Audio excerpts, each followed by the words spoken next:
Hello అందరికీ. ఈరోజు మన వీడియో వచ్చేసి పప్పు గంగావాయల కూర ఆకు. ఈ కర్రీని ఎలా ప్రిపేర్ చేసేసుకుందామో చూసేద్దాం.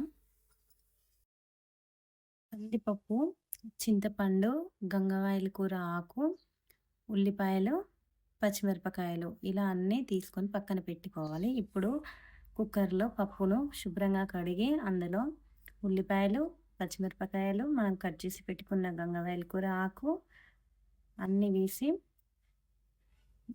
వాటర్ కూడా పోసుకోవాలి. ఇలా వాటర్ పోసాక ఇలా వాటర్ పోసాక ఇప్పుడు పసుపు,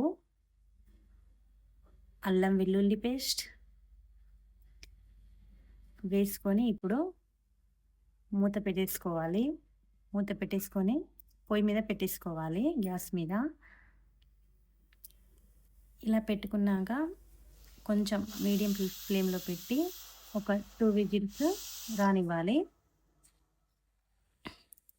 ఇప్పుడైతే 2 విజిల్స్ వచ్చేసాయి. ఇప్పుడు మూత తీసి చూసి పప్పుని అంతా ఒకసారి గరిటెతోటి కలుపుకోవాలి.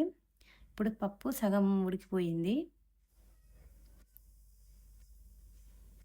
ఇలా సగం అయితే ఉడికిపోయింది. ఇప్పుడు ఇందులో ఉప్పు,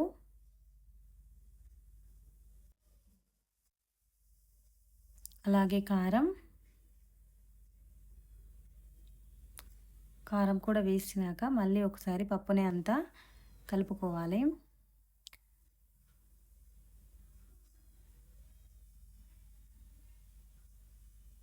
ఇలా పప్పుని అంతా కలిపేసుకున్న తర్వాత లాస్ట్లో ఇలా చింతపండు పులుసుని ఇలా పక్కన పెట్టుకున్నాం కదా, అది కూడా ఇప్పుడు యాడ్ చేయాలి ఇందులో. ఇలా అన్నిటినీ యాడ్ చేసిన తర్వాత మళ్ళీ ఒకసారి మూత పెట్టేసుకున్నాక మళ్ళీ పప్పుని ఒకసారి ఒక 2 విజిల్స్ అయితే రానివ్వాలి.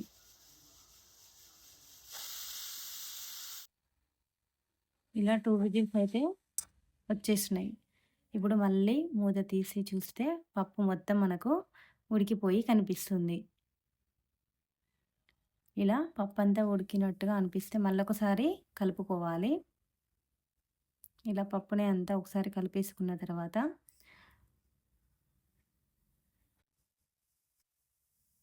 ఇప్పుడు మనం ఈ పప్పును పక్కన పెట్టుకొని ఇప్పుడు మనం దానికి కావలసిన పోపును అయితే ప్రిపేర్ చేసేసుకుందాం. ఇప్పుడు పోపు కోసం ఒక ప్యాన్ పెట్టుకొని అందులో పోపుకి సరిపోయేంత ఆయిల్ వేసుకొని, ఆయిల్ వేసుకున్న తర్వాత జీలకర్ర, వెల్లుల్లిపాయలు, ఎండుమిర్చి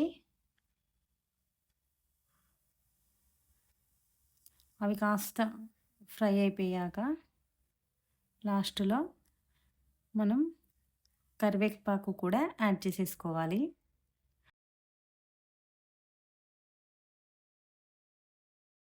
ఫ్రై చేసుకోవాలి. ఇలా అన్నీ ఫ్రై అయిపోయిన తర్వాత చివర్లో పసుపు వేసి ఇలా పోపుని పక్కన పెట్టుకున్న పప్పులో వేసేసుకోవాలి.